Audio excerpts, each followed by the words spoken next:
We often think about intelligence as a single number. Yeah, that IQ score. Yeah. Exactly, the one that supposedly tells you just how smart you are. But what if what if it's an overly narrow view? Hmm. What if true intelligence is far more expansive, dynamic, and, frankly, just more fascinating than one number can capture? That's a great question to start with. And that's precisely what we're diving into today, custom tailored for you. We're exploring a really thought-provoking source, Philip Carter's book, Test and Assess Your Brain Quotient. Right. And our mission today really is to unpack how this book introduces quite an innovative concept, the brain quotient, or BQ. EQ, okay. Yeah. It argues pretty convincingly, I think, for a much broader understanding of what it actually means to be clever. Right. So this deep dive should help you discover how different aspects of your intelligence can be measured, understood, and, importantly, developed, moving beyond just a single score to, well, a more complete profile. Okay, let's unpack this whole idea of intelligence then. The traditional IQ test, as the source points out, everyone knows it, but it has a surprisingly narrow scope. It really does. It primarily assesses what's termed general ability across just three categories: numerical, verbal, and spatial or abstract reasoning. Just those three. So, from the book's perspective, is that really enough? I mean, does it offer a full picture? Well, that's exactly the core question the book tackles, and it argues pretty emphatically, no, it's not enough. Right. If someone scores highly on a verbal test, it just means they have a high verbal IQ. It doesn't, paint the whole picture. Okay. And this idea of a single overall intelligence, Yeah. it's actually been challenged for decades now. Has it? Oh, yeah. Think about the U.S. neurologist Roger Wolcott's Theri's work back in the 1960s. Ah, the two hemispheres research. Exactly. He revealed the brain has two hemispheres with specialized functions. The left side handling things like order, sequence, logic, numbers, Level skills. analytical stuff, pretty much. While the right side controls creative functions and is, interestingly, often underused. That's fascinating. And what I found particularly compelling is how the book sort of weaves this modern BQ concept together with some already established theories. Wow. It shows there's quite a bit of consensus building around these other crucial types of intelligence. It really highlights this increasing recognition. Like what, for instance? Well, Daniel Goleman's emotional intelligence theory from the mid-90s, EQ. You're right, EQ. Yeah. Understanding emotions, yours and others. Exactly. Or Howard Gardner's theory of multiple intelligences.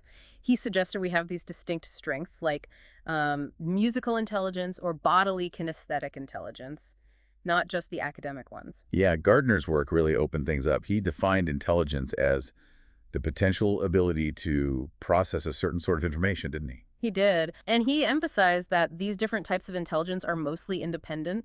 None is inherently more important than others. So if we connect all this to the bigger picture, the main lesson seems clear. People can be intelligent in so many different ways. Absolutely. It feels completely wrong, then, to just write someone off because they score badly on a standard IQ test. It does. All of us have potential for achievement in some form of intelligence, and importantly, we possess the potential for improvement in many areas too. Okay, so if the traditional IQ test is too narrow, what's Philip Carter's alternative? This BQ brain quotient you mentioned. Right, the BQ. He introduces it as this innovative new concept. And the book is built around it. Pretty much. The primary purpose of the book is to include tests for several different types of intelligence. Ah, okay. And then in a concluding chapter, it collates all results into a final assessment to produce an overall BQ rating for you. So it's structured around testing these different facets. Exactly. Each chapter tackles a different aspect of intelligence. Carter identifies 9 key aspects that contribute to that overall BQ rating. 9. Okay, what are they? Let's see, there's IQ itself, still relevant, but just one part. Right. Then agility of mind, logical analysis, numerical aptitude, spatial aptitude, Right. EQ or personality, creative thinking, memory, and finally, verbal aptitude. Wow, that's quite comprehensive. It is. It covers a lot of ground.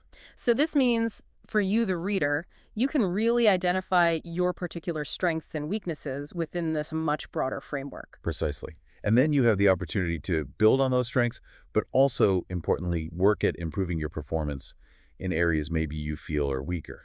It sounds like a real roadmap for cognitive growth. That's a good way to put it. Okay, let's dive deeper into some of these fascinating areas. When the book talks about agility of mind, what sort of challenges does it throw at you? Give us a taste of how it tests that quick thinking. Sure. Agility of mind covers things like, well, speed tests are in there. Okay. True or false questions where you have to think quickly. Like, there's an example. Assessing if 50 minutes after 12 noon is the same as 70 minutes before 2 p.m. You have to work that out fast. Ah, okay. Quick calculation and logic. Yeah. It also includes verbal dexterity, like with anagrams, and these eclectic agility tests.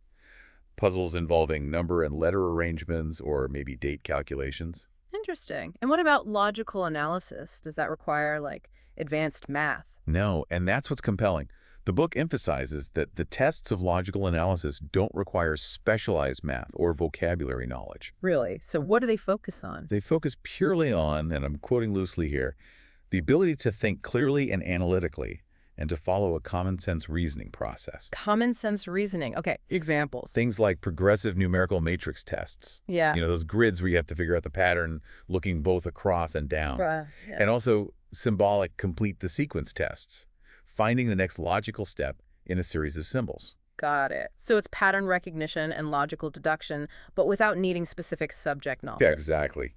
Pure reasoning ability. Okay, moving beyond how quickly your mind processes and understands logic. The book then delves into how we perceive the world spatially, right? Through spatial aptitude.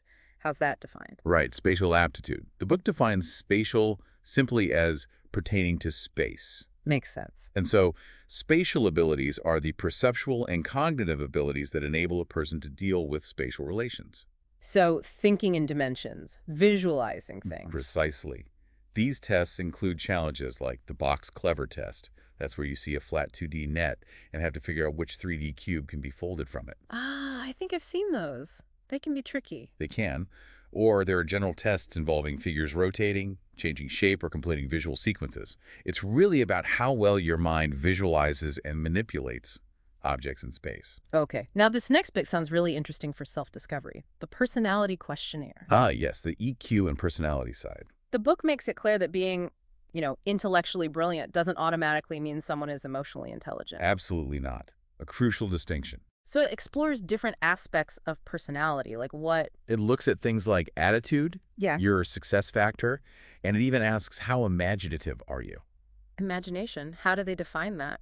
It's defined as bearing evidence of high creative force. High creative force. And this brings up a really important question, doesn't it? For you, the listener, are you using your full creative potential? That's a challenging thought. It is.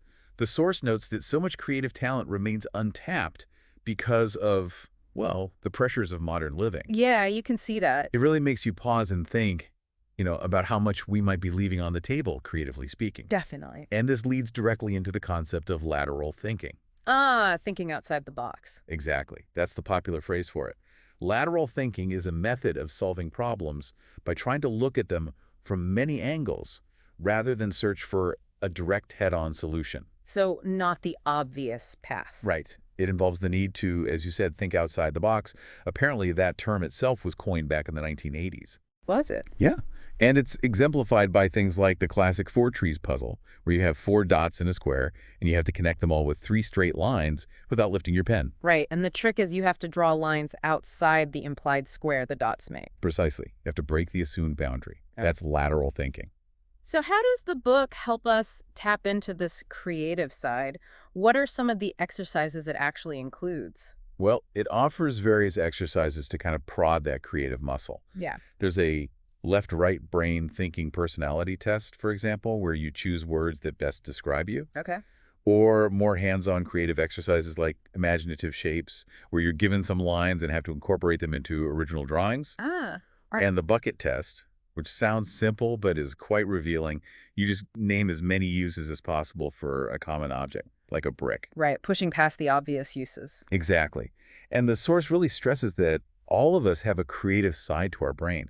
These exercises are just designed to help awaken it or exercise it. That's encouraging. And then, of course, there's memory, a huge part of cognition. Absolutely fundamental. The book delves into that too, defining it as the process of storing and retrieving information in the brain, central to learning and thinking.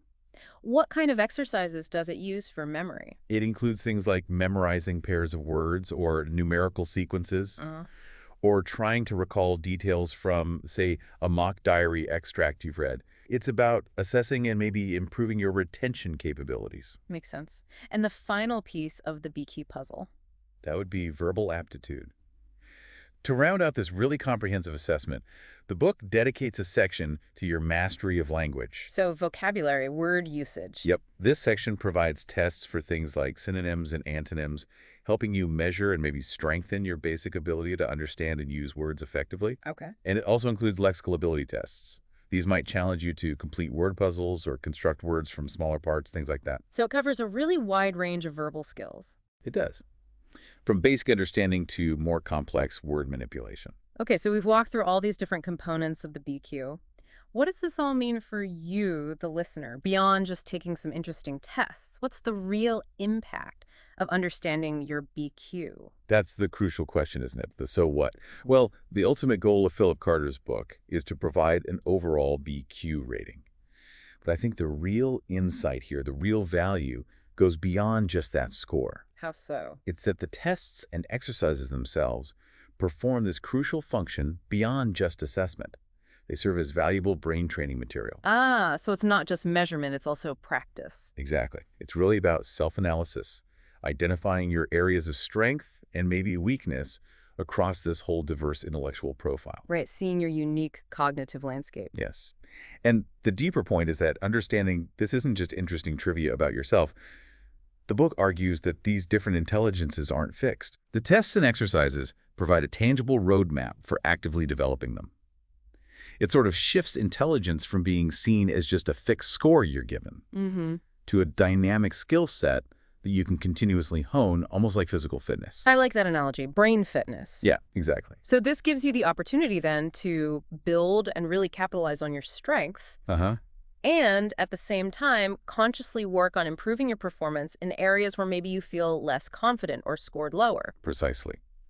The core message seems to be, and again, I'm paraphrasing the book's sentiment here, that in order continually to increase and maximize our brain power, there is a need constantly to work out our brains in order to strengthen performance. Constantly work out our brains. Makes sense. So maybe the biggest takeaway is that self-awareness of your unique cognitive profile is really the first essential step to unlocking potential you might not even know you had. What a deep dive this has been into the multifaceted nature of intelligence. It really covers a lot of ground. We've unpacked how intelligence stretches far, far beyond just a single IQ score. It encompasses things like mental agility, spatial reasoning, emotional intelligence, creativity, memory, verbal aptitude. All these different facets. And by understanding them, as explored in Philip Carter's Test and Assess Your Brain Quotient, you gain not just a potential BQ rating, but actually a deeper insight into your own cognitive landscape. Right. Revealing where you shine and maybe where you can grow. Exactly. It reminds us that our brains are incredibly adaptable, constantly ready to learn and expand if we give them the chance. Which leads us to a final provocative question for you, the listener, to mull over. What hidden intelligence, what untapped potential might you unlock by simply trying a different way of thinking? Or perhaps by deliberately exercising a part of your mind you usually neglect? Interesting. Maybe the key to new achievements, new insights lies just beyond your current definition of what it means to be clever.